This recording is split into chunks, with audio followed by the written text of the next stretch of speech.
नमस्कार आदरणीय दिदी बहिनी तथा दाजुभाइहरू, देशभर भारी वर्षा भइरहेको छ। जल तथा मौसम विज्ञान विभागका अनुसार अझै 2 दिन निरन्तर वर्षा हुने सम्भावना छ। हामी बाढी, पहिरो, डुबान र कटानको उच्च जोखिममा छौं र जोखिमको परिस्थिति बढ्ने क्रममा छ। हाल नदी नालाहरूको बहाव उच्च सतर्कताको तहमा छ र निरन्तर वर्षाका कारण खतराको तहमा जान सक्ने सम्भावना अधिक छ। धेरै स्थानमा पहिरोको जोखिम पनि उत्तिकै छ। यो चुनौतीपूर्ण समयमा म सबै नागरिकहरूलाई आश्वस्त पार्न चाहन्छु कि सरकारी निकायहरू उद्धार र राहतका लागि प्रतिकूल प्राकृतिक परिस्थितिका बावजुद उच्च मनोबलका साथ पूर्ण तयारीको अवस्थामा छन्।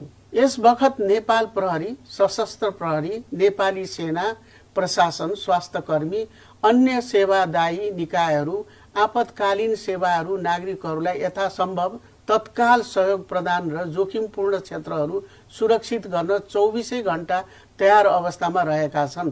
हामीले सबै उपलब्ध स्रोतहरू परिचालन गरेका छौं र सबै आम नागरिक, राष्ट्रिय र स्थानीय निकायहरूसँग मिलेर काम गरिरहेका छौं। हामी महत्त्वपूर्ण राजमार्ग तथा अन्य अत्यावश्यक पूर्वाधारको सक्रिय रूपमा निगरानी गरिरहेका छौं।